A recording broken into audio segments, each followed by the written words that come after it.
Hermano, quiero invitarles a leer unos versículos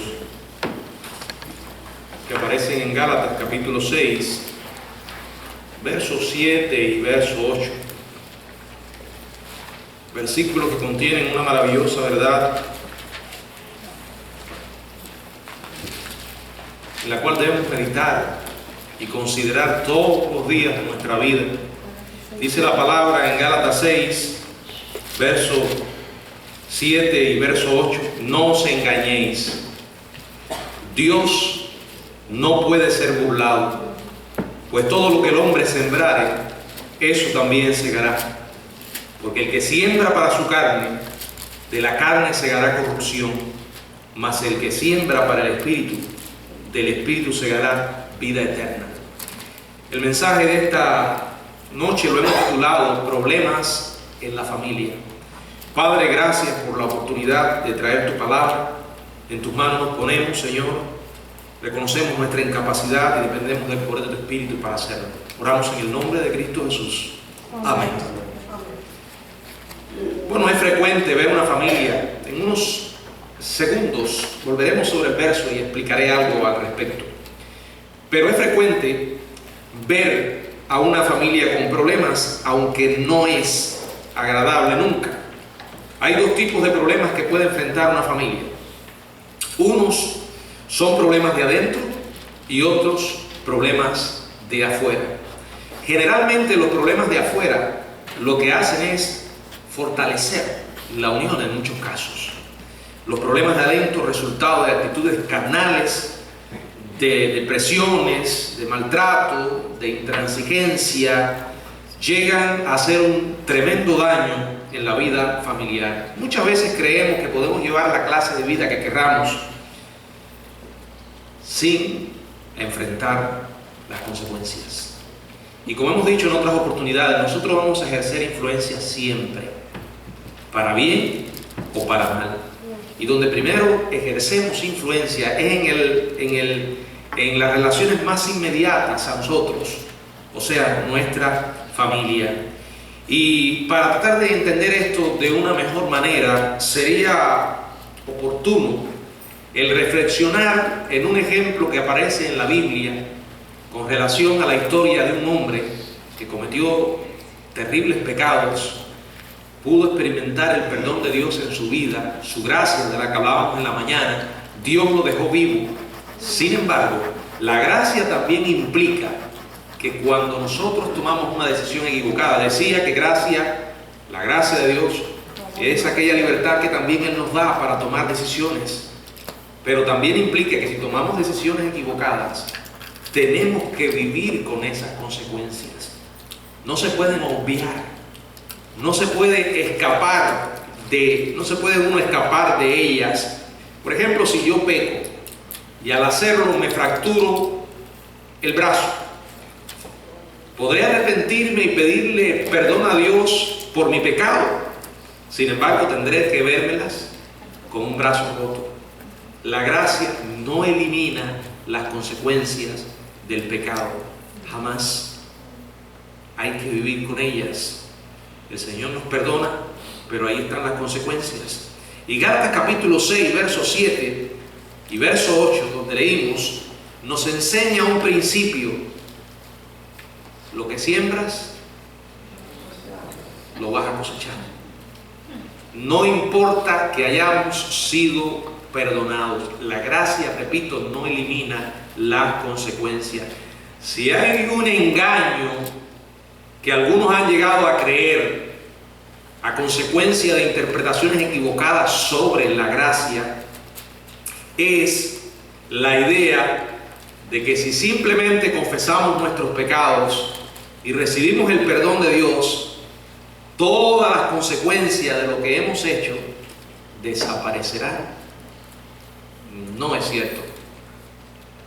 Por eso miramos este versículo y nos damos cuenta que eso no es lo que dice la Biblia. No hay ningún versículo en la Biblia que diga semejante cosa. La gracia significa que al Dios perdonarle a usted, no le quita la vida, sigue viviendo. La gracia significa que Dios, al perdonarlo, le da fortaleza para soportar, enfrentar las consecuencias. La gracia nos libera o nos libra para que podamos obedecer a nuestro Dios, pero no significa que las consecuencias de mi pecado son quitadas automáticamente. No es así. Y para que lo podamos ver en un ejemplo, les invito a que vayamos allí al segundo libro de Samuel y estemos mirando la historia de David, las consecuencias de su pecado. Yo creo que si él hubiera podido mirar el futuro y ver lo que iba a cosechar por un momento de placer, lo habría pensado muchísimas veces antes de hacer lo que hizo. Lo que ocurre es que cuando tomamos decisiones equivocadas, no nos ponemos a considerar las consecuencias. Y de hecho el diablo es muy astuto a la hora de ocultar las consecuencias. Cuando está tentando a alguien, los demonios no vienen y le dicen: muy pronto vas a recoger el resultado de las consecuencias. Cuando tienta algo con relaciones sexuales fuera del matrimonio, la fornicación o el adulterio, no le habla de las consecuencias. No le dice: vas a contraer una enfermedad. No le dice: vas a producir un embarazo. Vas a ser descubierto. Vas a ser motivo de tristeza y dolor para tu familia y aquellas personas que te aman. No. Él solo trata de que el objeto de tentación se enfoque en el placer. Cuando una persona está siendo seducida o está cayendo en lo que se llama una seducción pasional, no considera las consecuencias. Dice la palabra: los placeres temporales del pecado. El pecado produce placer. Si no fuera así, la gente no querría pecar. Pero es un placer temporal y las consecuencias son devastadoras. Permítame mostrarle algunas en la vida de David a consecuencia de su pecado. Ustedes recuerdan cuando fue confrontado por el profeta Natán, que le dijo: tú eres ese hombre. El profeta, con un valor increíble, se enfrentó al rey a decirle lo que nadie más le había dicho. Le dijo, después de contarle una historia en la que David se puso la soga al cuello, es lo único que tuvo que alar. Le contó una historia, una parábola, y David se llenó de ira. Que pronto siempre estamos nosotros, ¿verdad que, hermanos, cuando uno se pone a considerar las historias de la Biblia y la perfección con que son registradas y la claridad con que son presentadas la evidencia de la naturaleza humana, David hizo lo que todo ser humano hace, que cuando estamos nosotros pecando, muchas veces nos volvemos ciegos a nuestros pecados y estamos dispuestos a juzgar lo que otros hacen. Por eso el Señor Jesucristo dijo: antes que juzgues a otro, quítate la viga de tu propio ojo, solo así serás capaz. Y el gran problema es que cuando nosotros estamos pecando nos volvemos ciegos. Y sí, siempre estamos dispuestos a juzgar a otro. Eso fue lo que hizo David. El tal es digno de muerte. Y entonces el profeta le dijo: tú eres ese hombre, el que adulteró con Betsabé, asesinó a Urías y el que ha estado viviendo todo este año como un hipócrita. David le dijo: he pecado. Claro, dos palabras extraordinarias, pero ¿saben qué? Esas eran las dos palabras que David debió haber dicho la mañana después de haber dormido con Betsabé. Estoy convencido que las consecuencias habrían sido mucho menores si él hubiera declarado su pecado, si lo hubiera confesado delante de Dios y del pueblo, pero no lo hizo. Ahora, un año más tarde, Natán le dice: tú eres ese hombre, David. David lo reconoce. Ahora quiero que observen la predicción que, guiado por el Espíritu Santo, hace Natán a pesar de la confesión de David. Le dice: jamás se apartará la espada de tu casa. Y nos preguntamos, ¿fue perdonado David? Sin duda, sí lo fue. Natán lo afirma cuando dice, Jehová ha perdonado tu pecado. No morirás. Ahí está la gracia. Eso es perdón. Pero las consecuencias siguen allí. Le dice, jamás se apartará la espada de tu casa. Dios hizo transitar a David por una senda de infelicidad para que nunca olvidara las consecuencias de su pecado. En 2 de Samuel capítulo 12, verso 10 y verso 11 dice la Biblia, por lo cual ahora no se apartará jamás de tu casa la espada, por cuanto me menospreciaste y tomaste la mujer de Urías Heteo para que fuese tu mujer. Así ha dicho Jehová, he aquí yo haré levantar el mal sobre ti de tu misma casa, y tomaré tus mujeres delante de tus ojos, y las daré a tu prójimo, el cual yacerá con tus mujeres a la vista del sol. 2 veces es mencionada la casa de David. La Biblia de Estudio Dios Habla Hoy dice en este pasaje, voy a hacer que el mal contra ti surja de tu propia familia. Dios ha perdonado a David, pero David, vas a tener problemas en casa. Para David los problemas son de adentro. Y no puedo encontrar palabras para expresar el profundo dolor que me imagino David debió haber enfrentado. La infelicidad que le sobrevino como resultado de su pecado. Debió haber recordado las palabras de Job, capítulo 4, verso 8, donde podemos leer lo siguiente: como yo he visto, los que harán iniquidad y siembran injuria, la ciegan. Es una versión, podríamos decir, la que presentó Pablo de este versículo en Gálatas capítulo 6, ¿verdad? 7 y 8. ¿Cuáles fueron realmente esas consecuencias? Bueno, vamos en el mensaje a marchar sobre cada una de ellas para que el Señor nos guíe a reflexionar profunda y seriamente en la realidad de que sembramos y vamos a recoger lo que hemos sembrado. Primera consecuencia, infidelidad conyugal.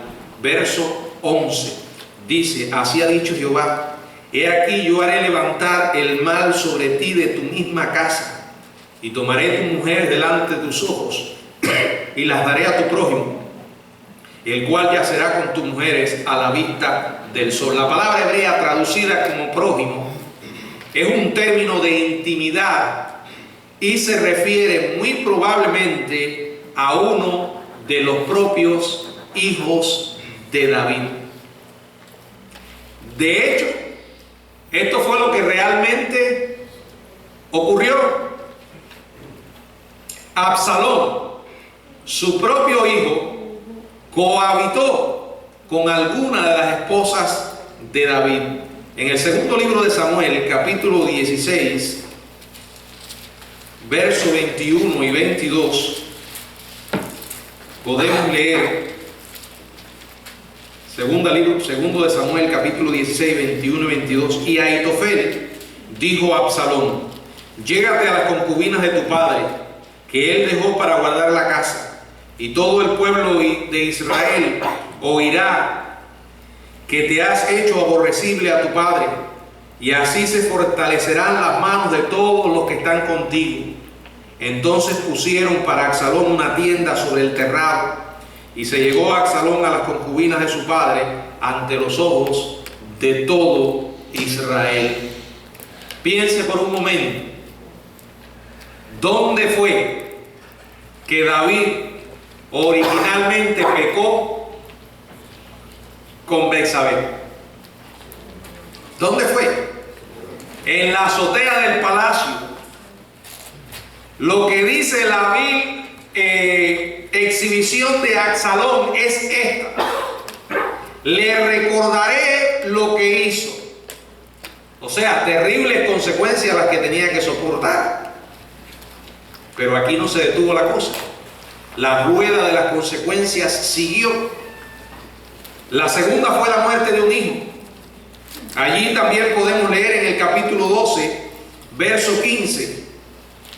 Y Natán se volvió a su casa, y Jehová hirió al niño que la mujer de Urías había dado a David, y enfermó gravemente. Verso 18. Y al séptimo día murió el niño, y temían los siervos de David hacerle saber que el niño había muerto, diciendo entre sí: cuando el niño aún vivía, le hablábamos y no quería oír nuestra voz. Cuanto más se afligirá si le decimos que el niño ha muerto. Miren, ya era una tragedia la experiencia de la infidelidad conyugal, pero además se produce la muerte de un bebé recién nacido, lo que aumentó considerablemente el sufrimiento de este hombre perdonado, y también el de Betsabé, sin dudas, la madre del niño. Pero sigue. La tercera consecuencia fue que uno de los hijos de David violó a su media hermana. Hermanos, intenten imaginarse lo que les estoy relatando. No lo vean como una historia que les estoy contando. Trate de ubicarse usted, si es que puede, en el pellejo de David.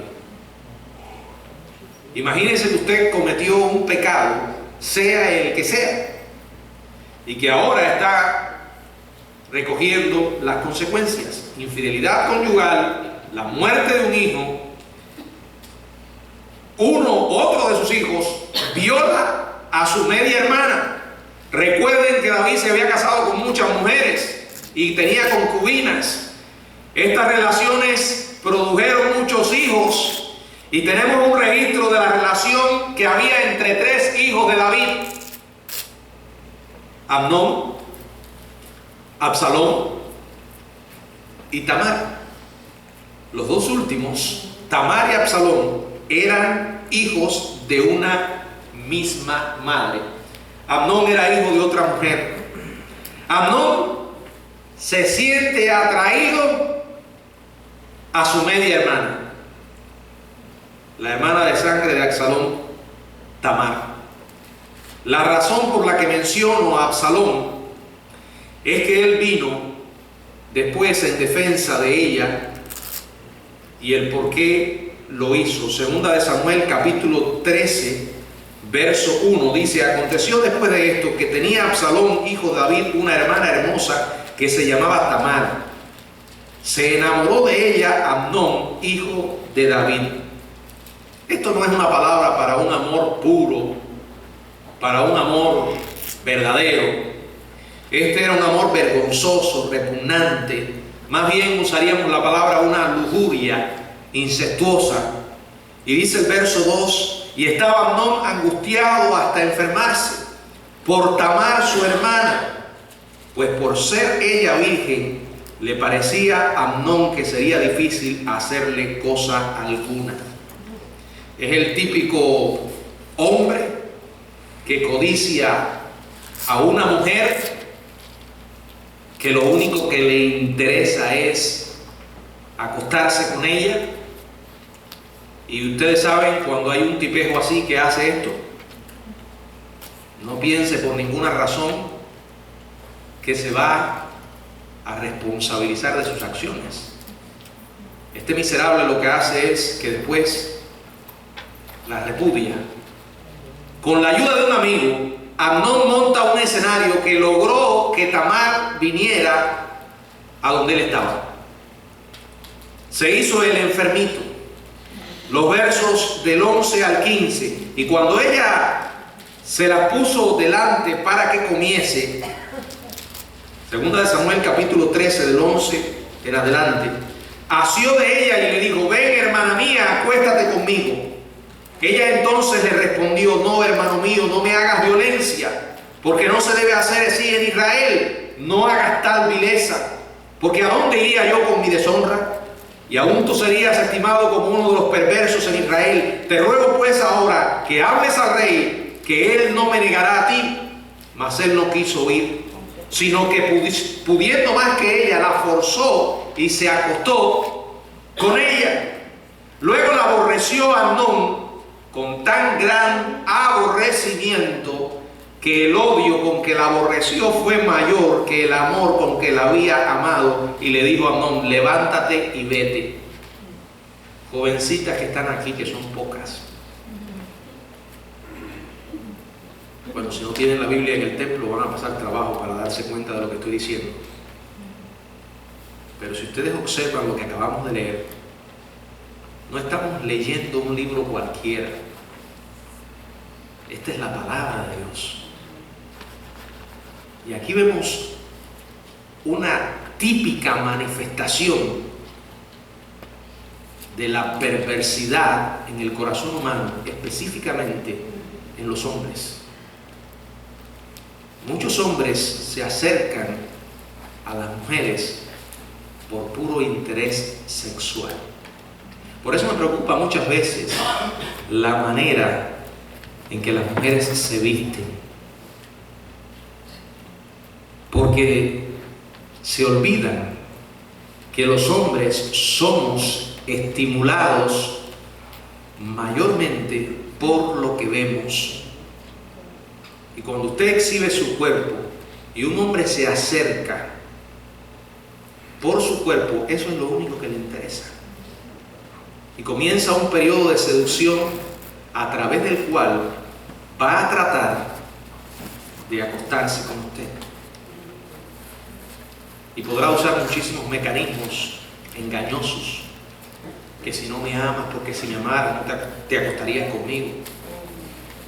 Y dije jovencitas, porque son las que más están expuestas a esto. Si se creen el cuento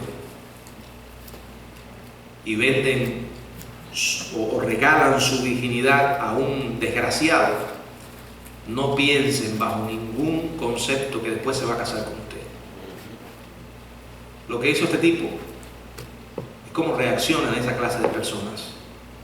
El ser humano es el mismo. La historia no cambia.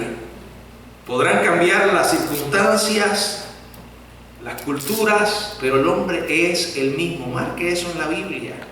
Y cuando se le empieza a acercar un Amnón, acuérdese de lo que está allí. Es más, haga una inscripción bíblica y péguela a los pies de la cama. Cada vez que se acueste, lea esto. Este hombre llevó adelante su perversidad.